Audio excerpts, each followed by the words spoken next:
What's up, gun enthusiasts? Greg Rowe, Rowe Show Tactical. Well, if you can guess by the title of the video, I'm going to be going over this firearm, the Springfield Hellcat, and giving you my thought, opinion, answer on if in 2024 this gun is still relevant. Before I do that, I did do a full breakdown of this gun on my channel. I did a review of the 15-round mag. I did a comparison video between this and the 365, a longer version of that video, and also a Cliff Notes version. So if you're interested in checking out either one of those, they are on the channel. The reason I decided to do this gun is because right now the world is in love with SIG, because SIG has the military contract, and because they have the military contract, their pistols are selling better than they have in the past, which is honestly to be expected. You know, there's a lot of prestige that comes with having the military contract, and a lot of people will flock to those pistols because, you know, certain, you know, SEALs or, you know, Army Rangers or Green Berets or whatever will carry those guns, will shill for that company because they're being given access and they're, you know, being brought into the family. So people buy those guns because they're super popular, and when guns are super popular, the price of them goes up. I'm seeing, you know, P365s, you know, 320s, you know, XLs, you know, the macros and all that, going probably for $50 to $100 less than they were a couple years ago. And that's simply because people can charge more for them, because people want to buy them because they're super popular. So I decided to do this gun instead of the 365 because SIG is, you know, what it is right now. This gun is, you know, my personal Hellcat. I bought this, you know, right after they came out. So I've had this gun for a long time. I've had lots of rounds through it. I've had lots of time with it, you know, at the range, carrying it. And I trust my life to it. I'll be honest with you, I've never had any issue with it jamming, with, you know, failures to feed, failures to eject, light primer strikes, literally nothing. And I'm not shocked by that. You know, if you watch the Hellcat videos that are out there on the internet, Paul Carlson with I think he's Safety Defense Solutions, you know, runs one of these 10,000 rounds, switches out, I believe the guide rod, runs the same gun for another 10,000 rounds and doesn't have any hiccups. Like, he shoots the gun on camera, blows through 20,000 rounds with the same gun and not one hiccup. So I'm not surprised that this gun has the reputation that it has. It continues to build. It continues to be a proven platform and a trusted platform. Obviously unloaded. I don't have a mag in it or anything like that. This is one of the guns that I run through my carry rotation, so I'm not going to take all the mags, you know, apart and all that kind of stuff for the video. But do I think, so the question then becomes, you know, is this a relevant gun? Well, I think it is. I still think it is. Even though we have, you know, the 365 XLs and even the Hellcat Pro and, you know, the G3C XLs and the X macros and all that kind of stuff coming out, I still believe that this gun is relevant in 2024. You know, some people don't like this gun simply because they don't like Springfield, and they don't like Springfield because of something that happened years back with the company and somebody that they, you know, hired to kind of represent their company, kind of, you know, did some anti-gun type things, and people blame the company. And while I understand their frustration and why they feel that way, you have to understand, when you have a company that large, like, the CEO might not even have known about it, right? He hires other people to, you know, run certain departments in the company and trust them to do their jobs and to do their research and all that kind of stuff. And sometimes they don't even find out about things like that until it's too late. And then because they're the CEO, you know, they can, you know, stick their chest out when things are going good, but they also have to stick their neck out when things are going bad. So I was fine with what I heard as far as the explanation for that whole thing.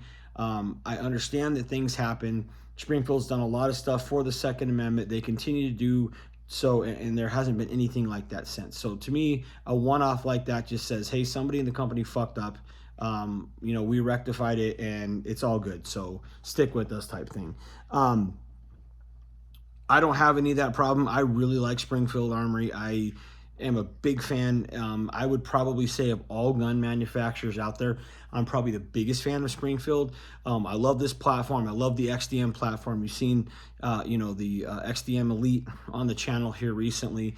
You know, I have Springfield 1911s that I really like. They have a 4-inch champion that they came out with probably 9 or 10 years ago that I bought, and I still love that, still shoot it to this day. The new TRP, you know, series that are coming out look awesome. Would I have liked to have seen them with an optics, you know, cut? Absolutely, but that might be something, you know, I look at, you know, down the road. I just haven't decided if I want to go that route yet. But this gun is one of my favorites in my collection of, you know, any size or any caliber. I think it looks really good. As I said before, the adaptive grip texture, the trigger, you know, the feel, the ergonomics of this gun, I really like. I do not have the OSP version, you know, simply because a gun to me this size that you own and carry, you know, it's a self-defense gun. You might throw in a pocket or whatever. And to me, guns this small, you don't really need an optic on it, right?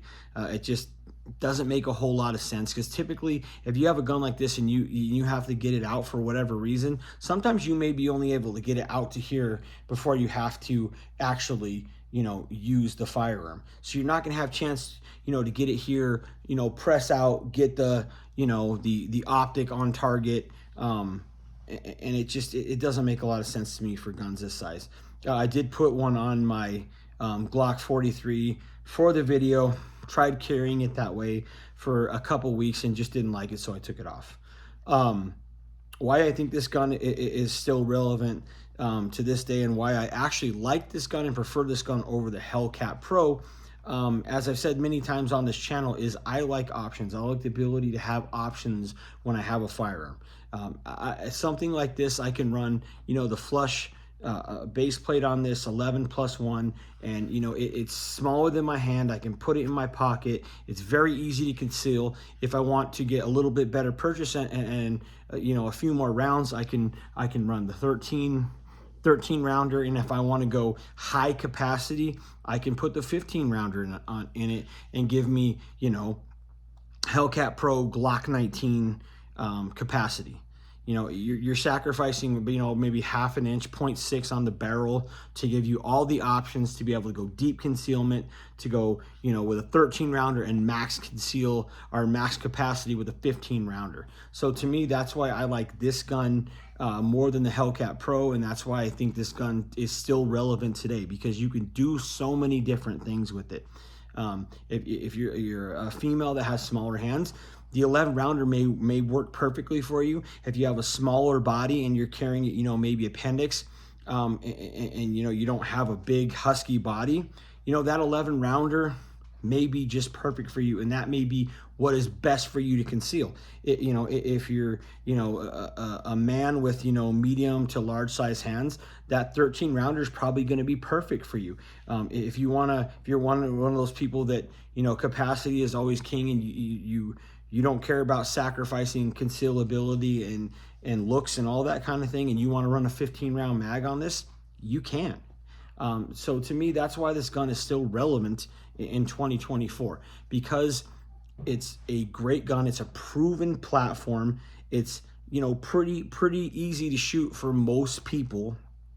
It's comfortable. It's got great grip, got great trigger on it. It's you know, from a reputable company, and you have all these options to do kind of whatever you want and set it up however you want to carry it. And that's why I still think in, you know, 2024 that a gun like the Springfield Hellcat is still relevant.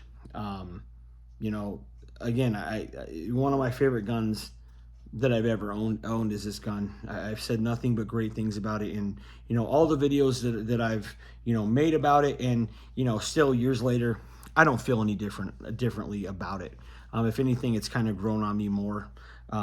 So Yeah, that's my take on that. Let me know what you think in the comment section below about guns like the Hellcat, the 365. You know, they're a little bit different and in a little bit different category than like the Glock 43, because that's a single stack. Even the Glock 43X, you know, kind of has that 10 plus 1 365 capacity, but it has a much longer grip on it. It basically has a grip the size of a Glock 19 on it, even though it's thinner. So while that's still kind of in the same category, to me, it's not really the same type of gun that the Hellcat and the 365 are. I wouldn't even really put the Shield Plus in the category that I would put this gun in, because it's just a bigger gun. It's not a terribly, you know, large gun, but it's a bigger gun than this is. So you know, the 365 and the Hellcat to me are still guns in their kind of own category. A lot of people like the 365. I like it. I have one. I have that one. I have the XL. I have a couple Spectre comps. So I do like the platform. But again, there's just certain things I like about this gun more than I like, you know, the 365.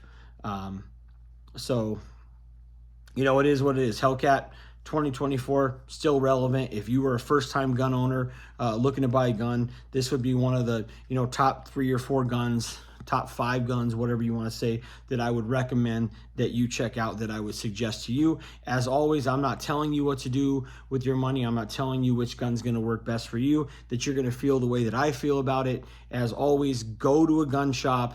You know, it can be a local gun shop, it can be a Cabela's, a Bass Pro, a Shields, you know, whatever it may be, and put these guns in your hands. You know, feel the ergonomics, look at the sights, you know, figure out if this is something that you could shoot and that you would be comfortable carrying every day. And once you make that decision and you have the gun for you, right on. My whole thing is go out, try them out, carry, make sure you know you're prepared. And that's really what's most important. So that's it from me. If you like the video, thumbs up. If you don't, thumbs down. That's fine as well. Leave a comment in the section below. Let me know if you have a Hellcat, if you have a 365, how long you've been carrying it. Do you still like it? Is it still your go-to? Do you still think it's relevant in 2024?